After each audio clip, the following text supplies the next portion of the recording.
Topic है, अगला topic है, उसका नाम है ऊर्जा के परंपरागत स्रोत।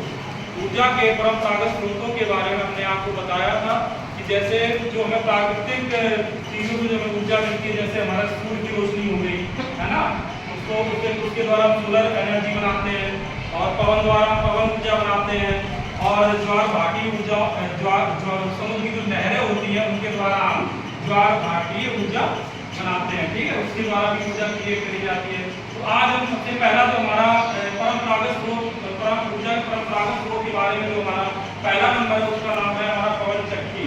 पवन चक्की का उपयोग, इस ऊर्जा का उपयोग यानी पवन की ऊर्जा का उपयोग हम पवन चक्की द्वारा किस तरह से करते हैं उसके बारे में हम जानेंगे। ये है हमारी पवन चक्की।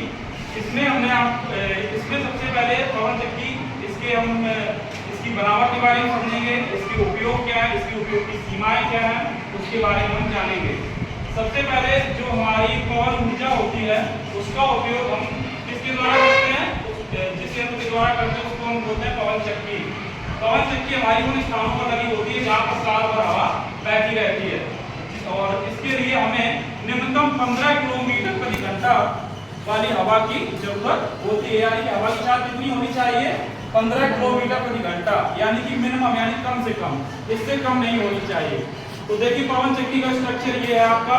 सबसे पहले हमारा एक ऊर्ध्वाधर स्तंभ होता है जिस पर हमारा एक लोहे का पहिया लगा होता है। इस पहिए में हमारी पंखुड़ियां जड़ी होती हैं जो ठीक वैसे ही होती है जैसे हमारे कमरे में लगे हुए पंखों की तरह होती हैं, लेकिन फर्क इतना होता है इनके बीच में कि इन पंखुड़ियों पर जब हवा टकराती है तो ये क्या होती हैं, घूमती हैं, और जबकि जो हमारे जो वैद्युत पंखे होते हैं उनमें जब वो क्या करते हैं, वो हवा को खींच करके सीध में एक जगह फेंकते हैं।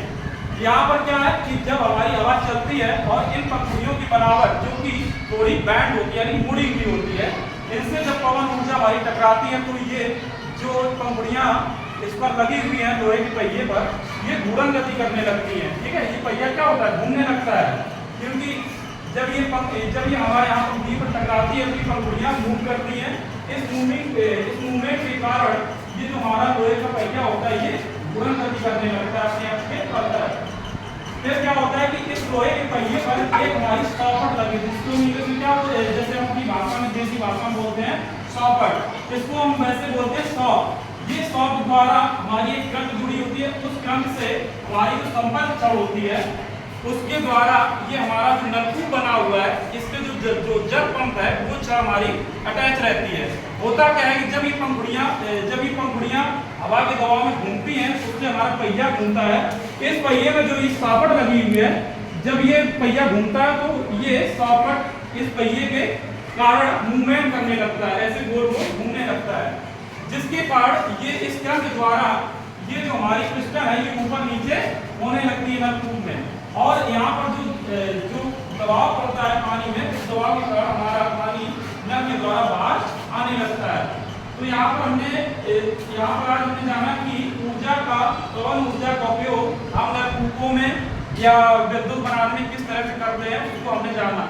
इसी तरह अगर हम यहाँ पर एक मोटर लगा दें, इलेक्ट्रिकल मोटर है ना, जो पानी खींचने वाली मोटर देखी आपने, या जनरेटर में जो लगा होता है जिससे बिजली बनाई जाती है, उसको हम क्या बोलते हैं, डायनामो। क्या बोलते हैं? अगर हम यहाँ पर डायनामो को लगा दें तो डायनामो क्या होगा, वो डायनामो के द्वारा, इस छड़ के द्वारा डायनामो भी मूवमेंट करेगा, यानी कि घूर्णन गति करेगा, यानी कि यांत्रिक ऊर्जा बनेगी, जिससे उस यांत्रिक ऊर्जा को हम वैद्युत ऊर्जा में कन्वर्ट करके हम बिजली प्राप्त करते हैं। तो ये हमारा पहला टॉपिक ही पूरा हुआ जिसको हमने पढ़ा पवन चक्की यानी पवन ऊर्जा का उपयोग। अब देखिए ये कैसा ऊर्जा का स्रोत है, ये ऊर्जा का नवीकरणीय स्रोत है, यानी कि सबसे नया स्रोत है, यानी कि और ये पर्यावरण हितैषी है, यानी कि इको फ्रेंडली जिसको इंग्लिश में बोलते हैं। ये कैसा है, इको फ्रेंडली यानी पर्यावरण हितैषी, इससे पर्यावरण को कोई नुकसान नहीं होता है। और इसके उपयोग की सीमाएं जैसे हमने अभी आपको बताया, ये उन क्षेत्रों में लगाई जाती है जहां पर साल भर हवा बहती रहती है, और इस हवा की मिनिमम जो चाल है या रफ्तार है वो 15 किलोमीटर प्रति घंटा से कम नहीं होनी चाहिए।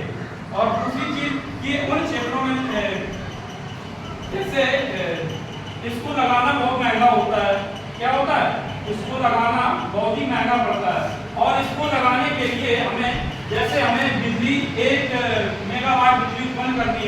हमें 2 हेक्टेयर भूमि की जरूरत पड़ती है, तो उसमें भूमि का भी बहुत ज्यादा उपयोग होता है कहीं ना कहीं, इसलिए इनको लगाना बहुत महंगा होता है और हर जगह ये नहीं लगाया जा सकती, इसके उपयोग की सीमाएं हो गई।